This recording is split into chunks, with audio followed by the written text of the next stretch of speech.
Welcome to the Real Bible Rob podcast once again, and today I have a special guest. Gabe Gordon is here.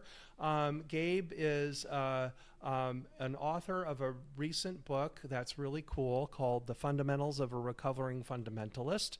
There's links in the description here.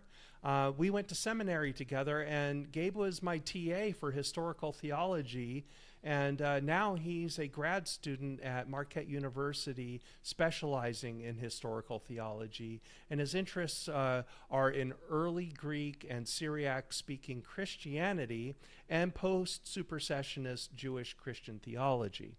And as you'll find out, Gabe's a very deep thinker, and I really admire his thoughtful approach to theology. I've learned a lot by discussing with him. I got a lot more comfortable with my post-Calvinist or my Calvinism and my post-Calvinist feelings by having great discussions with Gabe. So welcome, Gabe. And I'm so glad to see you. Thank you, Rob. I really appreciate the opportunity. And it's fun to just come on the podcast with you. And I got to say, it's a little bit dangerous having me on video because who knows? Who knows what this will show. That with just audio, it might be a lot safer. So, yeah. Well, most people just listen to audio because it's usually Apple Podcasts and Spotify. Well, bless those people. But, okay, so first of all, give me a little bit of a bio about your spiritual journey and what path brought you to where you are now. Sure. I'm going to start with today, and I'm going to do so in a very convoluted way, but then I'll explain it. So I would identify as an indigenizing and decolonizing Jewish Anglo-Orthodox Episcopal follower of Yeshua. And that, if you actually break that down, which I will, actually very precisely shows exactly where I'm at theologically and who I am. So the indigenizing part, if you might have caught, is connected to the Jewish piece, and so is the decolonizing piece. The idea is that all Christians, regardless of their ethnic background, are actually meant to indigenize their faith. That there's not meant to be this amorphous universal blah, but if you read the end of Revelation, every tribe, every tongue, every people group are actually present before the throne as their particular ethnic groups and cultural groups, rather than, again, this amorphous universal block. So there's actually a commandment, I think, and you see this in Acts 15 at the Jerusalem Council, where Gentiles are not only are they not meant to follow the Torah in its wholeness, that they can actually be Gentiles in how they follow the Jewish Messiah, but they, I think, in some sense, are actually commanded to do so. And so my own indigenizing, because I'm Jewish, is to indigenize as a Jew. So for me, a few examples of that means eating kosher, observing Shabbat, the various Jewish festivals, and being visibly Jewish. So I wear a kippah on my head. I wear a sudra, which is the traditional Judean scarf. I wear tzitzit, which Yeshua himself actually wore, the woman who bled for 12 years. Translations don't always actually get it right, but it says it touches the hem of his garment. It's actually his tzitzit, which are these little fringes that are commanded in Deuteronomy for Jews to wear as to remember to observe the commandments given to Moses at Sinai. The decolonizing piece is refers to the fact that Jews, since the Enlightenment, when the nation states arose, and Jews actually have lived in the exile, not just in Europe, but in North Africa and the Middle East. It's kind of a misnomer that people think all Jews have just lived in Europe.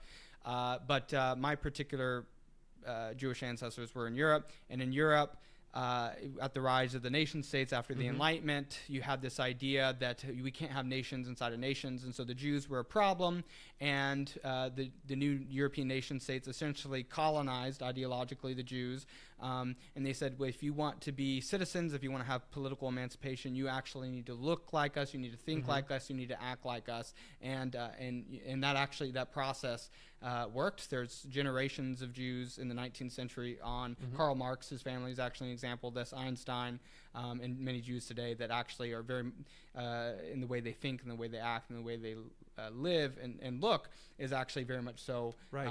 according to the colonizers. So this idea, this need to decolonize, to not just think like a Western Christian, but to actually think and act and look like a Jew. But you came out of Christian fundamentalism Yes. through Episcopalian Yes. to Judaism. Yes. Again. So I actually didn't, and maybe we could talk about this if you'd like, but I actually didn't discover my Jewishness until I was older. My family told me I grew up with my mom's side of the family, and my family told me growing up that my father was Mexican. Okay. So when I was 18, I met him and actually found out he was Jewish. And but nonetheless, when I did grow up with my mother's side of the family, who are Pentecostal, Northern European ethnic groups, and very fundamentalist theologically. And so that's certainly what I grew up in. When I was in college, or in later high school, I discovered my Jewishness, and for a long time I didn't know what to do with that. In college, I started deconstructing. Yeah. And as I was deconstructing, I had this sense of that I wanted to identify with my Jewish roots, and I wanted to figure out exactly how to integrate that. And so I actually showed up at a Messianic synagogue. And not all Messianic synagogues, I got to preface this, are like this. It's kind of also a misnomer, a misunderstanding. But this particular Messianic synagogue was basically an evangelical fundamentalist Messianic synagogue. Okay. And so it was exactly what I was leaving, and I had wanted nothing to do with it. Right. And so because of that, I continue to put it on the back burner, figuring out how to indigenize. I wouldn't have put that language to it at the time, but then ended up Episcopalian after I got kicked out of a Southern Baptist church, actually just down the road on Aurora Avenue. Oh, really? Okay. Yeah, so about a 15-minute drive from where we're recording at the moment. So bittersweet, always coming back to this area. And ended up in the Episcopal Church, was moving theologically towards so that's why I'm an Episcopalian, as mentioned in that, and was moving towards more Catholic and Eastern Orthodox versions of Christianity. And so when I say I'm Anglo-Orthodox, I mean I'm a group of, within Anglicanism, you kind of have the whole gambit in some sense of most of Christianity. You have, you do find fundamentalists, you do find broad evangelicals in the 19th century sense.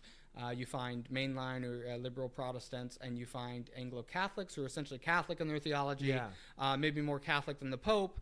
And then the Anglo-Orthodox, which is my group, are the people that are in a lot of ways Eastern Orthodox in their theology. And if they had to leave, they would probably go to the Eastern Orthodox Church. And so I kind of came into that camp even before I knew that was a camp. And so that really coalesces my identity and my theological influences, and how those are all kind of integrated and synthesized together, and the background that I come from. And that's what brought you to where you are today, essentially. Yes, yeah. So in your book, which is amazing, actually we can probably even show the cover here. In the book, you obviously talk about fundamentalism and give some new insights. I think some people will find it very interesting, some of the insights that you have about fundamentalism. So first, could you just define fundamentalism from your point of view, what that means, and compared to what other people might think? Yeah, I actually brought this book not to show it, but because I knew you were going to ask me this question, and I couldn't. There's always a couple of points that I forget. So oftentimes when people say evangelical, they mean fundamentalist. Yes. Yeah. And I think historically we need to actually differentiate these. I learned that when I went to Portland Seminary, which is an evangelical seminary, but it's certainly not fundamentalist. And so I think that's an important nuance. But for when I'm talking about fundamentalism, I mean essentially 5 points that come out of the late 19th century, which are the inerrancy of Scripture, the idea that the Bible has no errors, penal substitutionary atonement, which we both dislike. Not that we don't both dislike the first one either, but the virgin birth, the bodily resurrection, and the divinity of Yeshua. And the only one of those that's actually new to the fundamentalist movement is the doctrine of inerrancy. PSA at least goes back to Calvin. And the other three are found within Christian. So that's really a great point. Is I think a lot of people get very confused between the new expressions of Calvinism, the neo-Calvinism, and fundamentalism and evangelical, because while they're overlapped, there's overlaps there. How would you say fundamentalism as it's described today, because it does change, versus Calvinism as it is today? Yeah, there's this term that we're both familiar with called neo-Calvinism. And in my Southern Baptist background, there were a lot of neo-Calvinists. The Southern Baptists, among probably PCA, maybe some other groups, were kind of the enclave, the core of the neo-Calvinist or young, restless, and reform movement. Yeah. And a lot of those groups, if not all of them, are fundamentalist theologically in the sense I just outlined. Yeah. But fundamentalism extends to, although it came from the Presbyterian Reformed world, it also extends and bled into Pentecostalism, which wasn't originally fundamentalist, but is certainly now often, and then in other various groups that were simply evangelical at one point. So, and evangelical in the sense of, as David Bebbington, who's a British scholar, describes it, there's 4 points. Biblicism, which essentially means sola scriptura. Crucicentrism, conversionism, and social action, which includes evangelism and social justice. And so fundamentalism kind of is a movement that comes out in some ways out of the broader evangelical world, but not all evangelicals are fundamentalists. Not all fundamentalists are evangelical. Yes, and not all fundamentalists are Calvinists. Yeah, right. So there's a lot of, it's like a Venn diagram with interacting circles. And precisely.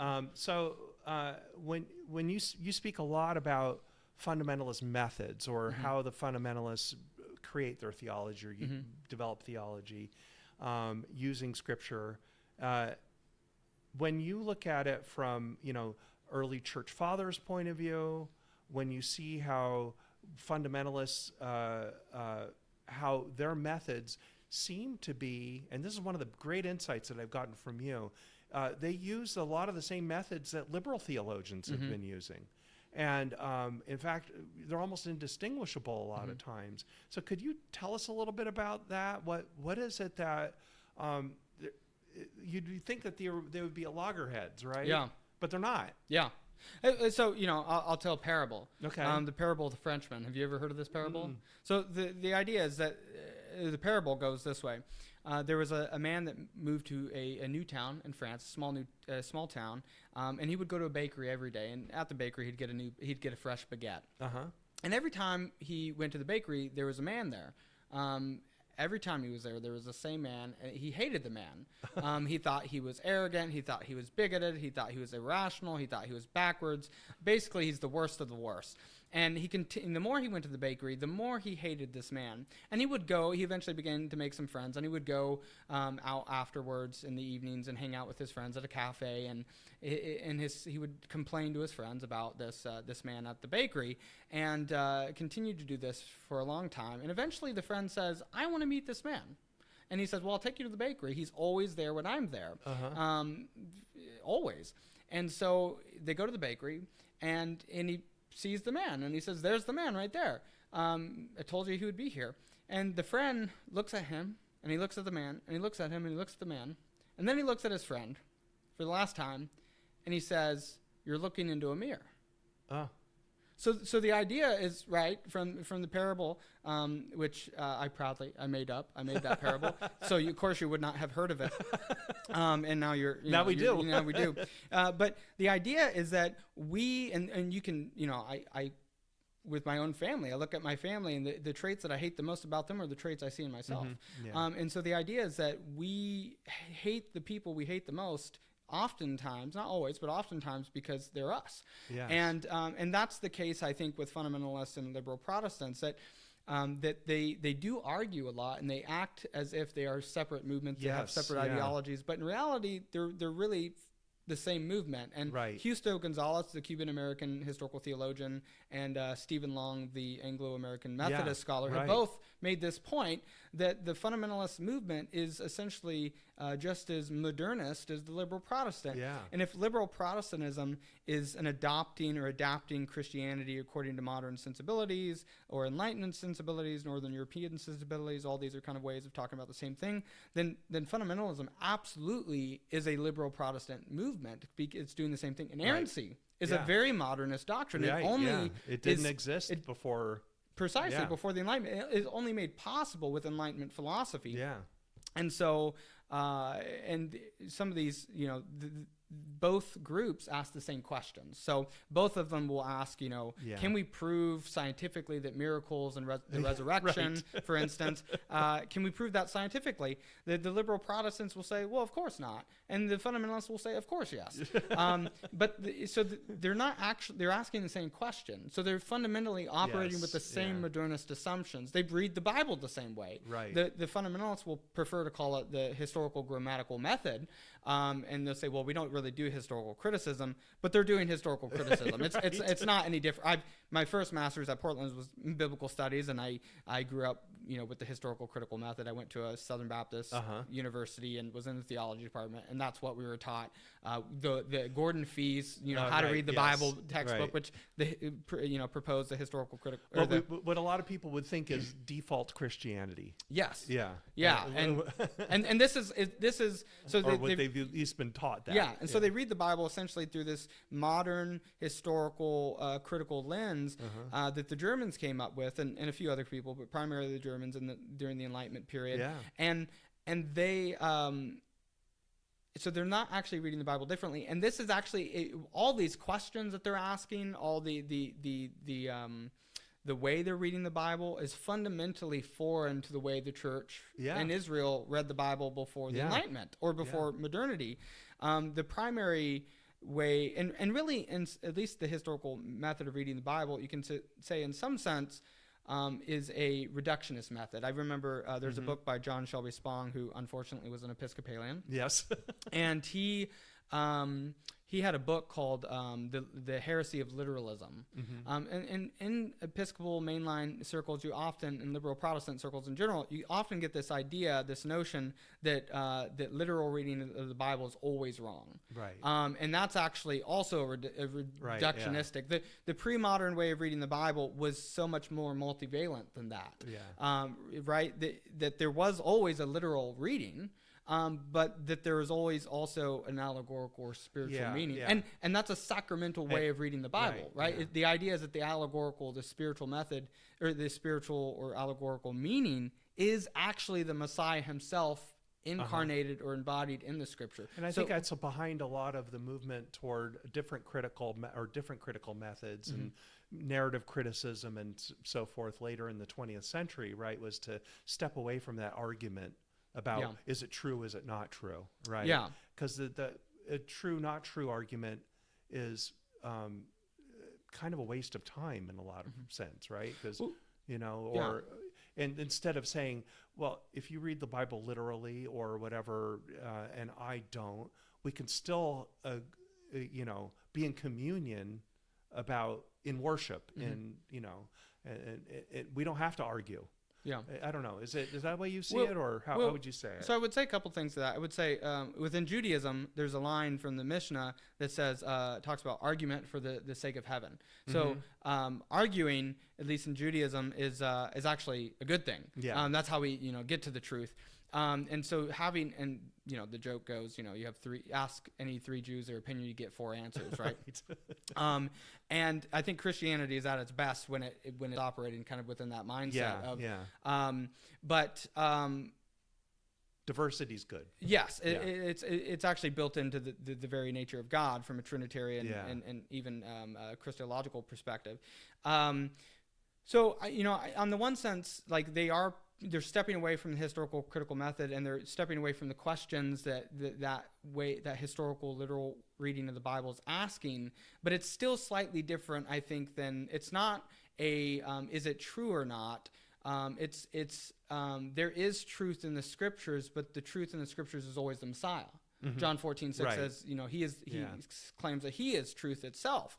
And so there, and I like to actually talk about the Bible, rather than calling it the scriptures or the Old and New Testament. I actually like to call it the faithful witness of Israel. Mm-hmm. And what this does is it avoids I think it gets to more this pre-modern reading of the Bible, avoids on the one hand this need for inerrancy, that we have Right. to say every little jot and tittle. It's Right. it's absolutely If one yeah. iota is wrong, you're dead. Yeah, right? according to modern standards, Yeah. and which again is a very colonial way of reading the Bible, because Yeah. it sets up modern Northern European cultural norms and standards as the standard for the Bible, and for the tradition. It's kind of the R.C. Sproul way of looking at, where if it's either all true or all true, or not true. Yeah. With totally black and white. Yeah, and this approach says it's all faithful. It's all the faithful witness of Israel, and the faithful God of Israel actually embodies the faithful witness of Israel to faithfully bring himself to us in the scriptures. And so maybe a good way of talking about the pre-modern way of reading the Bible is not primarily, although I wouldn't completely discount it, but it's not primarily, you don't read the Bible, or actually traditionally you wouldn't read the Bible. You would hear it spoken in churches and synagogues, but when you hear the Bible, the main purpose of doing that in the community is not to gain information. It's actually to have an encounter with the divine word within the scriptures, who is the Messiah himself present. So if we talk about the truth that's present in scripture as the Messiah, then it's always true in that sense. But he takes up the narratives and the stories of scripture and the witness of scripture as a body for himself, to witness to himself. But to ask, is this inerrant or not, I think is the wrong question. Yeah. And that's what fundamentalists and liberal Protestants do. They both ask the question, is it inerrant? And that's the wrong question. Yes, Yeah. I totally agree. In fact, I'm hoping that we move beyond that someday, know. And so now you also in your book go extensively into Gnostic theology and how it kind of has sneaked into modern fundamentalism. Maybe wasn't there 150 years ago, but certainly is today. Can you explain what that means, that fundamentalism contains a lot of Gnostic thought? Yeah. And why is that a problem? Yeah. So I'll start with describing what I was taught growing up in fundamentalist churches as the gospel. So you would hear a pastor up on stage, and they would, say, I'm going to explain the gospel. And they would say, here's this bit of knowledge, this bit of information, and you need to, and I'm, summarizing and maybe characterizing it in a little bit, but here's this piece of information that you need to intellectually and rationally assent to. And if you do that, when you die, God will rescue your soul, which is really your real self. Your body isn't your real self. Right. From this, God will rescue your soul from your body and from this evil material creation, this flesh, and you will live in a disembodied state that we call heaven. Mm-hmm. And that is actually completely the Gnostic heresy from the early church, which has continued to survive throughout the ages. And that's often what fundamentalists believe, that their anthropology of what it means to be human is very much so. Actually, my grandma, who I love, the way she described it to me was that you are a man in the spacesuit your body, but the real person is the soul inside. And that's straight up Gnostic. Yeah. And very fundamentalist. So you will hear that from like fundamentalist Baptists a lot. Yeah, precisely. Yeah. And so, however it got in there, and my suspicion, I think, is probably the Enlightenment has some of this Gnosticism, like the Cartesian dualism of mind and body, where you are your mind rather than your body, and you're not limited by your body. That's a very Gnostic idea. So I think probably the Enlightenment has some of these Gnostic ideas that get carried over into fundamentalism that's adopting the Enlightenment as their worldview. So that's kind of what it is. Now, why this is problematic, and I talk about this in my chapter on Gnosticism threefold. One, it's problematic. If you don't want to be a fundamentalist, it's problematic because as a fundamentalist, you were a Gnostic. So if you're trying to get away from your fundamentalism, you need to reject Gnosticism. Yeah. Secondly, it's problematic because it's to blame for the current ecological and climate disaster. A number of scholars have noted this. They haven't called it Gnosticism. They'll call it Platonism or whatever, but Gnosticism is really kind of a runaway Platonism. Yeah. It's not the same. Platonism, I think, actually is probably not as bad as people give it credit for, but it's certainly a runaway kind of Platonism, gone wild. And people, Randy Woodley has pointed this out, N.T. Wright has pointed this out. And so I'm not new, except by maybe just calling it specifically Gnosticism, if I'm even new in that sense.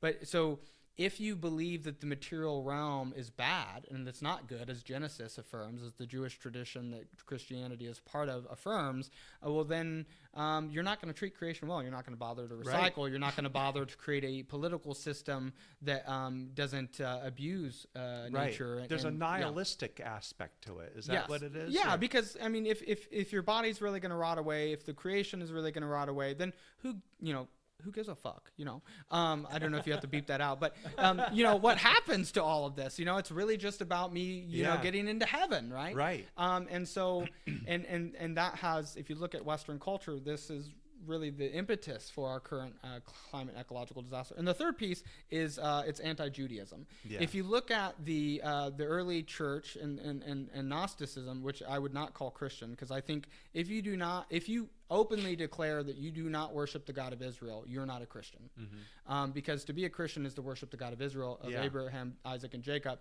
And explicitly. And the Gnostics explicitly said they did not. Right. They worshipped a different God who didn't create this material realm, like the Jewish God. Mm-hmm. And actually, one Gnostic, Saturnius, I think was his name, declared that the God of Jesus, who was a different God than the Jewish God, came to destroy the God of the Jews. Did the Gnosticism come out of Marcionism, or were they happening at the same time? The complete rejection of Judaism, or I'm not exactly sure in the origins of exactly where Gnosticism come from. I suspect it has to do with some of the Platonism and stuff going on. Yeah. But it's certainly happening. Marcion was a kind of Gnostic. Yeah. So it's certainly early, and I think John is probably responding to some Gnosticism. Right. Yeah, certainly. And so it's showing up at a pretty early date in parallel with Christianity. So what's happening when people come along and they kind of just slap Jesus or Yeshua into their Gnosticism, but it's fundamentally a different movement that is happening at the same time. Yeah, the reason why I ask that is that in some of the later epistles, especially Peter's epistles, you definitely have an anti-Marcion, strain there, saying, no, we are not separate from Judaism. Yeah. No, we are, that. So, because that was a strong strain in the late first and early second century, right? That. So, yeah. So actually the people that were the most virulent against Judaism and Jews were actually not Orthodox Christians, although they had that, but they weren't the worst. It was actually the Gnostics. Okay. Again, Saturnius said that the God, the true God, which was not the God of Israel, came to destroy the God of Israel. Jesus came to destroy the God of Israel. So they saw him as an evil Jewish God. Yeah. So there's this. So if you don't want anti-Judaism, which I think is a bad thing, and you shouldn't want that, then that's my third reason for rejecting Gnosticism. Oh, okay. Well, that's so cool. So a big part of your book also is just sort of like giving advice to help people who are making the journey that you made. Can you describe that a little bit, and what kind of advice do you give people who are starting to basically see that fundamentalism doesn't make sense anymore for them and that they need to move beyond that? Yeah, so that's a great question. So what I would say is, based off of the fact that most fundamentalists are learning Gnosticism, that we were actually never taught Christianity. And so in that sense, my book is actually not, I've described it sometimes as a reintroduction to Christianity, but in that sense, it's actually just an introduction to Christianity. Because if you've never been introduced to Christianity, then you need to be introduced. And so that's kind of what I'm trying to do in the book, is to reintroduce us, or to introduce us for the first time to authentic Orthodox Christianity. And I think my advice in a sense would be, and I'm doing that as a Jewish Christian. I'm providing a Jewish Christian lens that's focusing on the Jewish aspect of Christianity as not a separate movement, but really the church dwells in the womb of Israel and draws its salvation from Israel as Yeshua says in John 4:22, salvation is from the Jews. And actually in the Greek, the is in the present tense, right? It's continuous.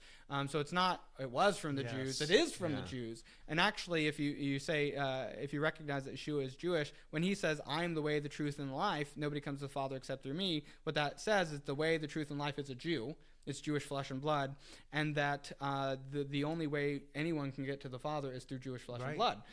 So there's this inherent Jewish core or Jewish contour shape to Christianity even now, that the salvation of anyone that comes to recognize Yeshua as the Messiah, the King who they're to have allegiance to and trust in, is actually always through this Jewish flesh and blood, because he is that.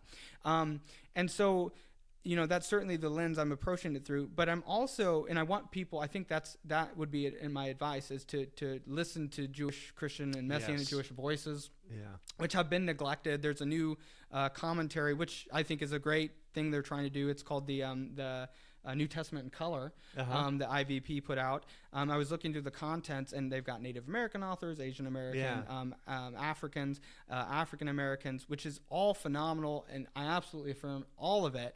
However, they did not put the people in there as contributors that actually wrote the New Testament, Jewish disciples, Jewish Christians, Messianic Jews. And those kinds of volumes never include us. Right. So I would say, first of all, and if you're listening to this and you think, well, I don't even know where to start, that's fair. Reach out to Rob. He'll put you in contact with me. I'll give you a list. Because actually you can go to Yakabe Yeshua's website, and maybe you can put that in the notes. But that would be the first thing. And listen to the Jews who also don't believe Yeshua is the Messiah. There's a number of Jews that are helping to come along Gentile Christians and instruct them out of this anti-Judaism and into more Jewish faith.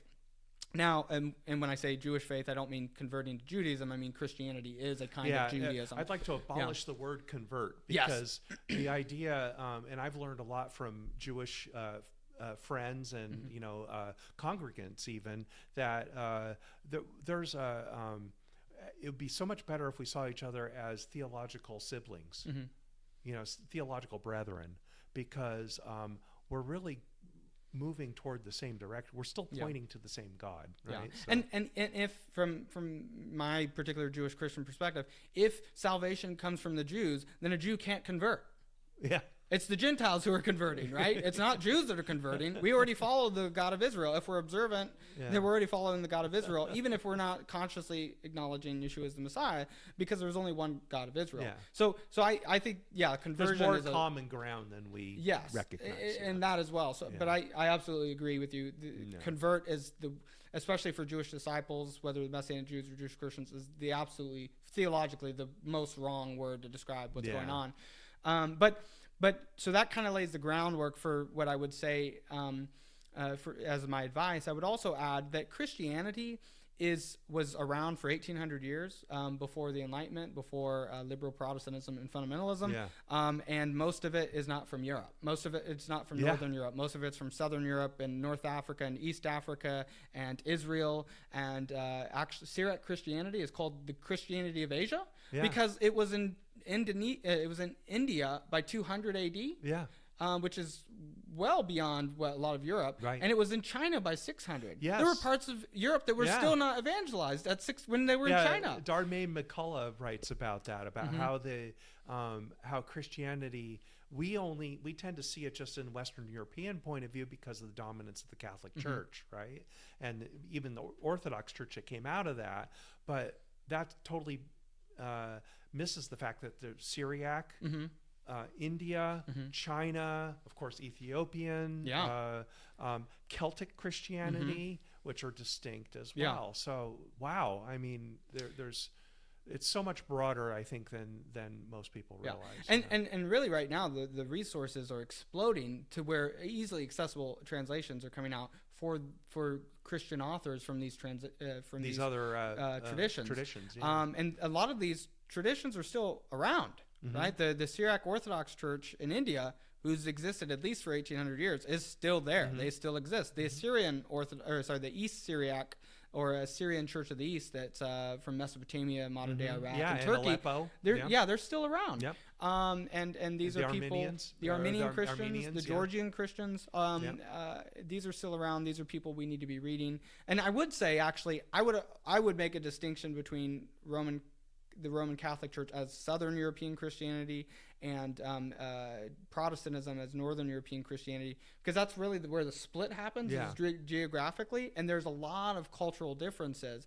For instance, my friend Michael, who's a Roman Catholic, and he's Italian. He's an Italian American. When I say Italian, I'm talking about his ethnicity. He was born in America, and his father and grandfather, I think, was born. I think his grandfather might be from Italy. But anyway, is the way he thinks and does theology is radically different from some of our Anglo theologians on the staff. It's actually much closer to a Jewish approach to doing theology. The Mediterranean world is much more relaxed, and even Southern Germany, where it's primarily Catholic, culturally is much different than the Northern European Protestants.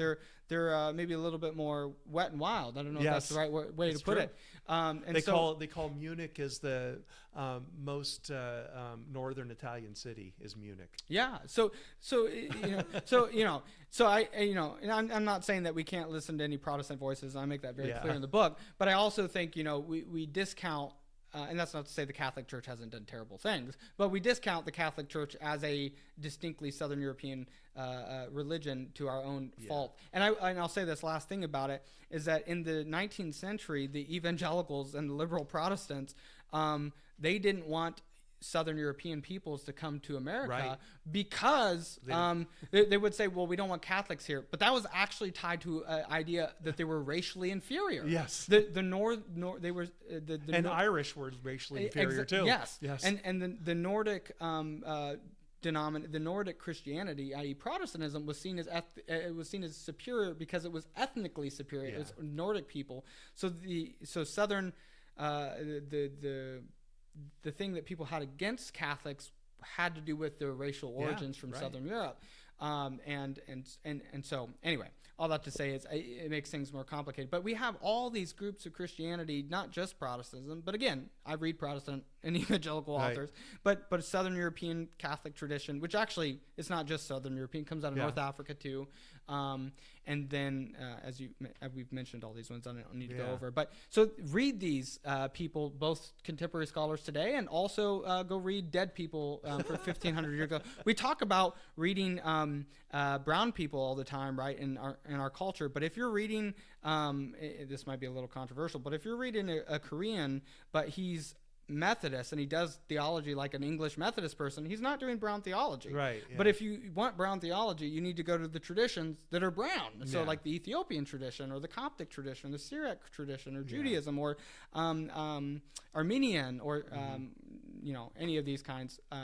And so anyway, all that to say is that would be my advice. Go read these traditions. And again, my book has a lot of those resources in there, but I'm happy if someone's like, in fact, I did an episode on Celtic Christianity as an entry, as a way to understand indigenous faith.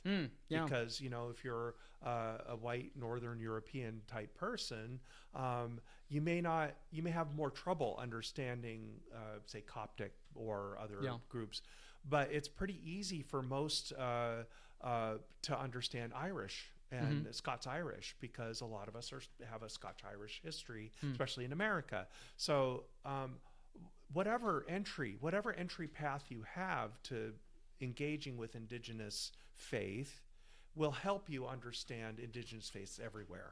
I think. And that's Randy Woodley talks like that too. Basically, that's idea is any way that you can understand what it means to have an indigenous faith is good. And can I add something to that? Sure.